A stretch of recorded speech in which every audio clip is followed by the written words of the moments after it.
Olá, são 6 horas e 44 minutos. Voltamos com o programa A Notícia de Frente. Agora, novamente, eu vou chamar ao vivo o nosso repórter Daniel Santos, porque vai trazer informações quentíssimas para a gente também em relação ao Tribunal de Contas do Estado. Olá, Daniel, conta para a gente qual é a novidade desta sexta-feira em relação a esse quarteirão aí, precioso, eu diria, ou até mesmo caro. Conta para a gente.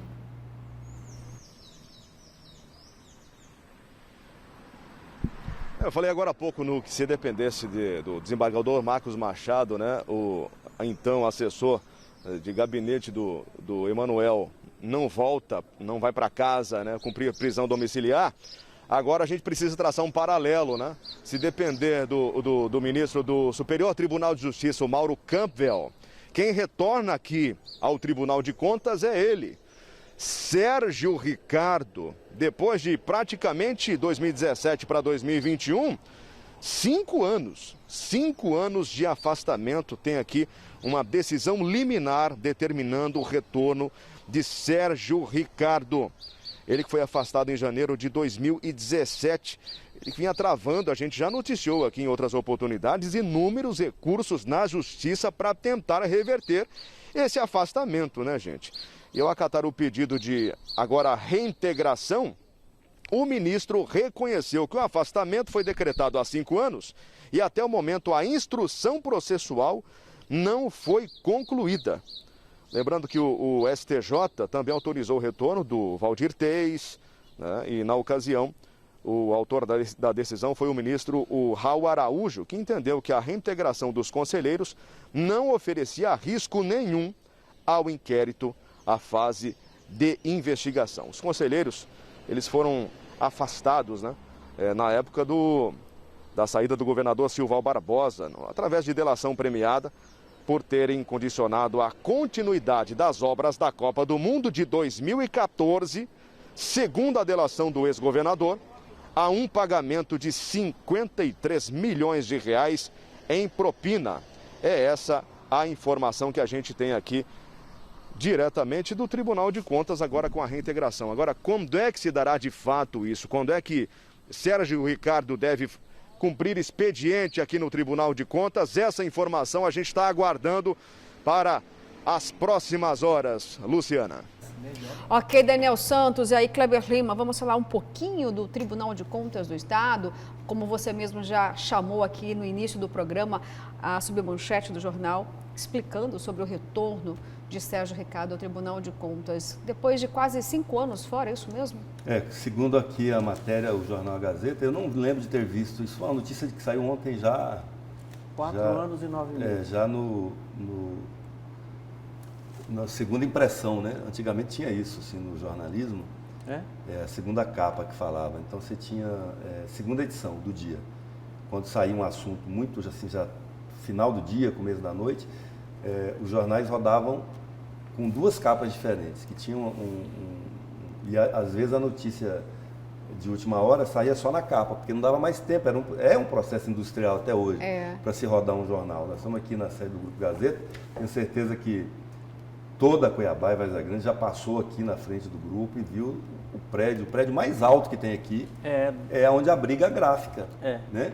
Ou seja, é um processo industrial para rodar um jornal desse, para a gente poder ler no outro dia. E precisa de um tempo para rodar. Isso aqui não é como digital, o site, que em minutos você consegue publicar. Aqui não. Você tem todo um processo, inúmeras pessoas envolvidas na confecção, aí vai para a parte final, que é esse processo industrial, que é a gráfica, né? Mecânico. E então naquela época a gente falava segunda edição, às vezes até terceira edição já aconteceu. E isso aqui seria um caso típico de segunda edição. Mas o Sérgio Ricardo, assim, a gente tem que... Eu quero chamar aqui aquele ditado popular que fala do pau que bate em Chico, bate em... Francisco. Bate ou não bate? Né? Deveria, pelo menos. Né? Que é o caso aqui, se aplicou, bateu. Porque eram 5 os conselheiros envolvidos na mesma denúncia que afastou. Foram todos afastados e só o Sérgio Ricardo ainda não tinha voltado, né? Então, assim, a regra está sendo aplicada aos 5. Se está certo ou está errado, está certo ou está errado para os 5. né? É o que eu tenho a dizer. Interessante isso. Por hora, né? Quer comentar? Eu posso chamar as mensagens, Não, professor? eu vou falar o quê numa situação dessa, Luciana? Pelo amor de Deus. Olha, o que acontece é que subentende-se que o Mauro Campbell, né, na cabeça dele, são todos inocentes. Né? Foram afastados em 2017, 4 anos e 9 meses afastados, recebendo integralmente os bons salários, né? Todos os privilégios, e são inocentes. Nem a formalização da denúncia foi feita, ou seja, nada, absolutamente nada. Estão de volta aí ao trabalho, todos, teoricamente, inocentes, né? À luz da opinião pública, que vai ficar indignada com mais uma situação como essa, porque gostaria, pelo menos, de uma resposta à sociedade, né? A delação do Júnior Mendonça, pelo jeito, não serviu para absolutamente nada. A delação do ex-governador Silval Barbosa também, né, com relação à compra de vaga no Tribunal de Contas, também não serviu para absolutamente nada, né? E nada serviu para nada, né? Mais uma vez, no entendimento do Supremo Tribunal de Justiça, são todos inocentes. É isso. Olha, só para clarear um pouco aí a memória da nossa audiência, o Sérgio Ricardo, assim como o José Carlos Novelli, o Antônio Joaquim, o Walter Albano, eram acusados de corrupção passiva, sonegação de renda, lavagem de dinheiro e organização criminosa. O que chama atenção para mim, já nesses anos todos como jornalista, cobrindo assim, toda vez que tem essas operações muito grandiosas, delação do fim do mundo, não sei o que, eu faço uma seguinte comparação. Isso é que nem pesca de rede ou de tarrafa. Você joga, enche o embornar, né? Vem aquele tanto de coisa, depois você vai descartando. Não, isso é bagre, isso é jurupensem, isso é uma lata de óleo, isso é plástico, isso não sei o que, aqui tá, isso é bagrinho, né? Não sei como que o bagrinho não passou na malha, que a malha era muito fina. Aí você vai soltando o que não presta para ver o que serve da pescaria, qual é o resultado que foi apurado efetivamente. Então, às vezes é isso que acontece. E não estou dizendo que é o caso, estou falando em tese agora. Muitas vezes o que acontece nessas operações muito grandiosas e tal, é que deixa-se de observar no transcurso da operação algumas regrinhas da legislação que depois dão margem para os réus apegarem a erros formais do processo para serem liberados. Não significa necessariamente que eles não têm culpa ou porque a decisão deixa de ser de mérito para ser de ordem processual. Por isso que tem que ser bem feita a instrução e tal, não depois se anula uma operação por causa de um erro formal. Tá certo, Kleber. Olha, nesse momento, gente, eu vou diretamente para as suas mensagens. Foram muitas, um recorde novamente aqui, todas as manhãs. A gente fica muito feliz com isso. Então, agora o momento aqui é de interação com você que está aí em casa, viu? Vamos lá, então. Bom dia, bancada. Desculpa, mas esse prefeito é uma vergonha para a nossa Cuiabá. É o Ronaldo Amorim. Bom dia a todos. A notícia de frente sobre as indicações é muito séria mesmo, porque acaba colocando pessoas totalmente despreparadas lá no HMC. Está cheio dessas pessoas. O compadre do Emanuel Pinheiro colocou a mulher, filho, genro no HMC. Família daquele que está envolvido no caso do desvio de mais de 2 milhões da empresa cuiabana, a Limpurb. Infelizmente, a cultura em nosso país, a maioria dos políticos, por falta de proposta à coletividade, fazem política oferecendo emprego público aos cabos eleitorais. Bom dia, bancada. Parabéns pelo programa. Isso que vocês estão falando é verdade. Eu trabalho na UPA. Não quero ser identificado, mas tem médico que não entende nada atendendo lá. Olha o problema. Bom dia, Luciana. Vai parecer muito mais coisa contra o prefeito. Muitos desvios das verbas enviadas pelo governo federal para o combate à Covid. É o Marquesan mandando o seu recado. Bom dia, uma pergunta para o professor e o Kleber. Vocês acreditam que um desembargador iria afastar o prefeito só por causa de contratos? Eu acho que tem muito mais que ainda não foi revelado. Eu penso da mesma forma, exatamente. Ninguém chega a esse ponto, né, simplesmente por, entre aspas, perseguição, né, como muitos acabam dizendo. Eu tenho minhas dúvidas. Mas por esse raciocínio a gente não pode questionar a decisão que retornou o Sérgio Ricardo ao cargo. Não, tudo é decisão judicial. Paciência. Em tese, todas são embasadas. Então, assim, cumpra-se, não vamos discutir a decisão judicial. Tá certo. Vamos aqui e só... a nosso posicionamento, que não muda absolutamente nada. Zero. Também tem isso, né? Zero. É e perder Kiko, tempo. Né? É e o que eu ensinei pro meu filho, o Kiko. O que eu falar que o Kleber disse, não vai mudar nada. Então, paciência. Eu vou aqui para mais 2 mensagens. Como eu disse, foi um recorde aqui. Eu preciso dar um pouquinho mais de espaço, né? Para quem está lá em casa. Olha só, bom dia, bancada. O prefeito irá aparecer na televisão dizendo: sou inocente. Assim como ele fez no caso do paletó. Acho que nem óleo de peroba dá jeito na cara do Nenel. É a Terezinha lá do Santa Terezinha. Bom dia. Terezinha. Alô, Terezinha. Lembra disso? Chacrinha, Kleber Lima. Quem não lembra? Vamos lá. Bom dia, bancada. Luciana, Kleber Lima e professor Haroldo. A população de Cuiabá está querendo melhoria na saúde, remédios nas farmácias de baixo custo, policlínicas e postinhos. Deixa o Nenel para lá, não vai dar em nada mesmo. É o Claudir do Cochipó. Bom dia, bancada. Está verdadeiramente consumado. Casa dos Horrores, o que a gente está vendo é uma vergonha. Bom dia, bancada. Vereadores eleitos só defendem interesse do prefeito, puxadinho, não se vê nada de produtivo nessa casa de horrores. O povo elege o que merece. Gente, olha só, tantas mensagens, todas aqui chamam muita atenção, porque é um relato verdadeiro de quem está lá em casa, dos eleitores. E aqui vou destacar uma em relação ao que ele disse aqui. Deixa o Nenel de lado, porque o que nós queremos são remédios, um atendimento de maior qualidade nos postos de saúde. Só para a gente encerrar esse assunto, porque temos muitas outras ainda notícias e informações aqui, fica o questionamento. Enquanto se contratam pessoas, muitas vezes das quais a própria secretária, que a ex-secretária disse que não tinham qualificações, e aí, isso, os 16 milhões, Kleber, como você disse, olha, preciso entender que esse dinheiro não foi fruto de corrupção, não foi para encher o bolso dos parlamentares, mas sim para empregar. Mas e lá na ponta, como ficou o serviço? O que a população está dizendo é o seguinte: tudo bem, tem que dar emprego, mas e a nossa estrutura? E a nossa rede de atendimento? Eu vou lá e não tem remédio? O que adianta ter um enfermeiro lá se eu não vou ter o medicamento? Se eu não vou ter um médico com qualidade para poder prescrever um tratamento, uma medicação?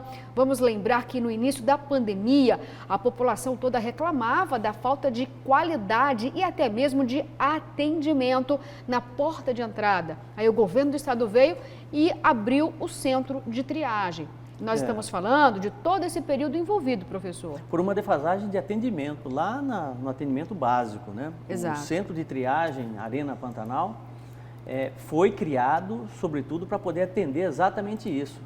O governo, inclusive, ficou esperando uma reação por parte do município, para que o município pudesse...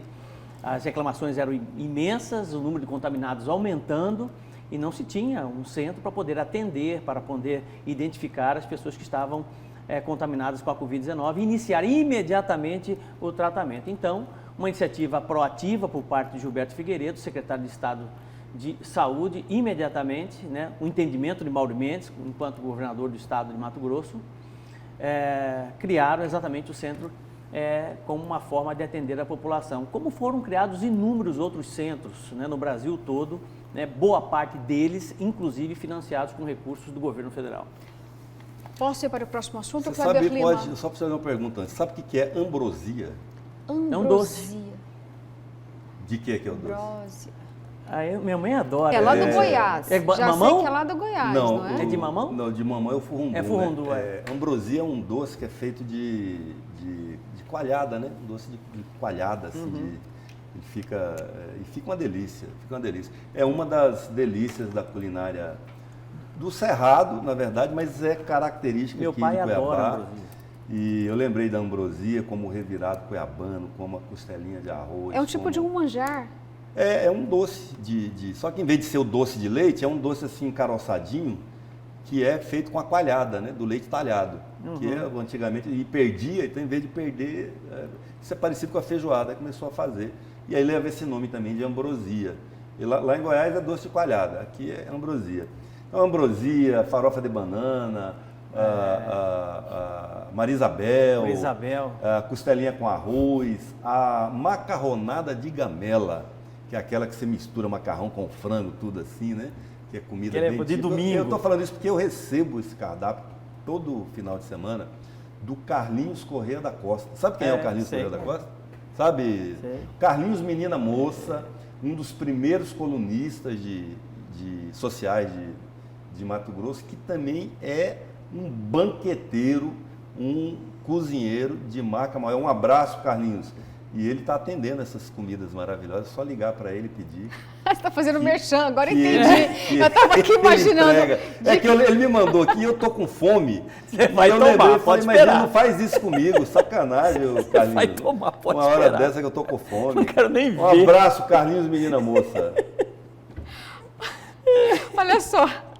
É o seguinte, gente, já que você entrou então na questão aí gastronômica, que tá com fome, a Verônica gritou aqui, olha, eu conheço como cachorrada. Cachorrada e também aí, é o nome da ambrosia. Também também é a mesma coisa? Aí eu conheço a cachorrada, eu conheço, agora a ambrosia eu não conheço. Meu pai é apaixonado por ambrosia. E aí eu fiz uma... coisa séria ela não tem, mas de cachorrada ela lembrou. Aí eu lembrei você descobrindo que tem, ele tem, né? Ele tem.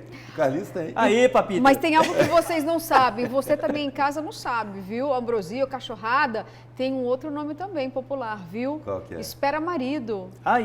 É porque o doce demora para fazer, porque tem que talhar o leite, aí demora para fazer. Então isso significa o quê? Que o marido não chega nunca, né? Ou demora demais para chegar. Então espera marido, viu? E se pingar um limão, leite talha, mas acelera o processo. Bom, gente, falar em talhar leite aqui, né, em falar em cachorrada, vamos diretamente para uma notícia importante, professor. Vamos. Eu estou falando aqui dos caminhoneiros. Por conta da alta dos combustíveis, nós estamos aqui já ouvindo rumores de que pode ter uma paralisação geral, principalmente começando ali pela região sudeste do país, por conta do preço do litro do diesel. E aí vem o presidente Jair Bolsonaro querendo dar um auxílio para os caminhoneiros. Bom, mas antes de falar dessa tentativa aí de auxílio, roda aí a reportagem para a gente entender se de fato existe um ambiente para ter um movimento de paralisação dos caminhoneiros. Bom dia, bancada do ANF. Bom dia também aos telespectadores que nos acompanham nessa manhã de sexta-feira. Existe a previsão de uma paralisação por parte dos caminhoneiros a partir de 1º de novembro. Nós estamos aqui com o Roberto Costa, ele que é presidente do Sindicam, é o sindicato que representa os caminhoneiros autônomos de Mato Grosso. Roberto, já ficou definido, Mato Grosso vai aderir a essa paralisação ou vocês ainda aguardam uma definição? Bom, nós estamos aguardando uma definição das outras entidades, entende? Se for parar de sincronia. E quantos caminhoneiros aqui em Mato Grosso fazem parte do sindicato e caso eles de fato aderirem a essa paralisação, quantos caminhoneiros parados nós teríamos? Aqui no estado do Mato Grosso nós devemos ter em torno de 4.600 caminhoneiros autônomos. Parado já está, se você analisar bem em todos os postos e pontos que tem pela cidade, o que você vai mais encontrar é caminhão parado. Por quê? Não é porque ele quer, porque ele não tem serviço. E o serviço que tem é o seguinte, não paga nem para ele movimentar um caminhão do lugar. Quais são as reivindicações da categoria? As nossas reivindicações é o seguinte, é que as leis sejam cumpridas. Piso mínimo, por exemplo, estadia, hora parada, descanso. Tudo isso aí a gente exige que seja cumprida, inclusive o vale pedágio que não é pago. E agora nós conversamos com o presidente do Sindimate, que representa as empresas de transporte de cargas aqui em Mato Grosso. Eleus Amorim está com a gente. Eleus, as empresas devem aderir também a essa paralisação? As empresas entendem que o pedido dos autônomos é justo, porque o mesmo custo que eles têm é o mesmo que nós também temos. Eles sentem e nós também sentimos o custo absurdo. Mas entendemos que será muito difícil conseguir, pois o custo do diesel hoje ele tem uma paridade a nível internacional, então será muito difícil. O que pode se fazer é o governo do estado falar sobre a redução do ICMS do diesel, que poderia ser reduzida de 17% para 12%, assim como é em muitos estados, pois estamos falando de um combustível que é utilizado para trabalhar. E quando você utiliza um combustível para trabalhar, não tem por que o custo dele ter esse custo exagerado do ICMS aqui no estado do Mato Grosso. Estamos falando que o estado do Mato Grosso apresentou uma proposta de redução na alíquota do ICMS do diesel de 17 para 16 a partir de janeiro de 2022, enquanto o diesel e todo o combustível está tendo um aumento imediato, como já houve agora, tanto em setembro como em outubro, do aumento tanto no preço do diesel na refinaria, como também na pauta aqui do estado do Mato Grosso. Então, esta paralisação, a previsão é que aconteça a partir de 1º de novembro. As imagens são de Aguinaldo Gomes, apoio técnico de Vitor Camargo, Nayana Bricá para a Notícia de Frente. Ok, Nayana, obrigada então pelas informações. Bom, vimos aí o movimento dos caminhoneiros começando a crescer, já anunciando aí que vai ter sim paralisação. Kleber Lima, vou diretamente para você nesse momento. Se prepara, professor, vai chegar aí também, viu? Eu quero saber o seguinte, se aqui em Mato Grosso, aqui em Cuiabá, a situação está quente, em Brasília está fervendo, eu diria, uma movimentação aí em todos os pilares econômicos, mas vamos começar falando da tentativa do presidente Jair Bolsonaro de dar auxílio para os caminhoneiros, R$400, é isso, Kleber Lima? Caiu bem essa possibilidade, esse desejo do presidente? Não caiu bem, nem para os próprios caminhoneiros. Eu li essa madrugada, antes de vir para cá, a reação já de um dos diretores da Confederação dos Caminhoneiros, tratando isso meio como bolsa esmola, né, que eles estão chamando de bolsa diesel, mas ela, hoje, para um caminhão desses que fazem transporte pesado nas estradas, aproximadamente 400 litros de diesel que ele comporta no tanque. Uma abastecida, hoje aqui em Mato Grosso, vamos arredondar para baixo, R$4 o litro, né? Dá quanto? 4 vezes 4, 16, né? Isso. E R$400 daria um quarto de tanque. Então, assim, não dá nada, não é significativo. Não impacta. Para eles, ao mesmo tempo em que é absolutamente significativo para o orçamento da União. São 750 mil caminhoneiros, né? Isso. Que estão estimando, assim, que seriam os beneficiados. Não resolve o problema deles e cria um problema grave para a economia. Assim como a discussão do Bolsa Família, do Bolsa Família, que o Bolsonaro quer mudar de nome, e de R$400 a partir Auxílio Brasil. O Auxílio Brasil a partir agora de novembro até dezembro do ano que vem. Isso está na origem da crise na equipe do ministro Paulo Guedes, né, que ontem teve uma debacle, uma debandada, e com as principais cabeças do ministério, depois da dele, pedindo para sair. Porque eles tinham, inclusive com consequências graves na Bolsa, na economia. Porque a discussão aí é o seguinte, o Paulo Guedes veio a público ontem para dizer que tinha uma licença para furar o teto de gasto. O que é o teto de gasto? Nós tivemos essa discussão aqui na semana passada por conta do reajuste dos duodécimos, que é a mesma coisa. Foi criado um teto de gastos aqui, que as despesas, o teto de gastos, ele foi implantado no governo do Michel Temer ainda, aquele curto governo do Michel Temer, como uma tentativa, um esforço para controlar o gasto público no Brasil. Então, assim, você indexou os gastos públicos não mais pelo aumento da receita, mas pela inflação.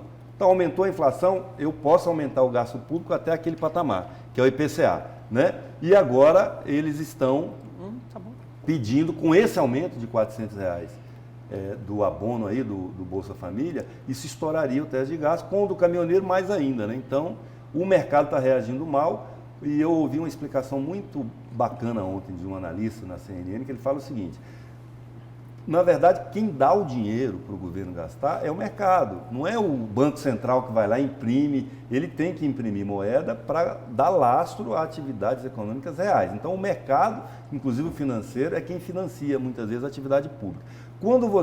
E aí ele fala o seguinte: você tem capacidade de me pagar? Quando o cidadão comum vai tomar um empréstimo no banco, é feita uma análise de crédito para ver se você dá conta de pagar. Então, ele fala, você, pelo que você ganha, pelo que você tem que pagar de aluguel, de carro, de escola, de plano de saúde, não sei o quê, você consegue me pagar R$500 por mês. Então, se você começa a fazer gastos que você não vai dar conta, que depois no final você não dá conta de pagar os 500, ele corta seu crédito ou aumenta o juro. Eu gostei muito dessa explicação, que simplifica para as pessoas comuns algo que é altamente complicado. Né? Okay, eu, em resumo, acho que assim, é o pior momento do governo Bolsonaro, é uma crise que o governo agoniza nesse momento. Tá bom, olha só, Kleber e professor Haroldo, tem uma pergunta preparada já para o senhor nesse mesmo tema. Vai saber responder sim, a sua avaliação aqui é muito assertiva, professor, mas eu preciso chamar um intervalo e daqui a pouquinho a gente volta.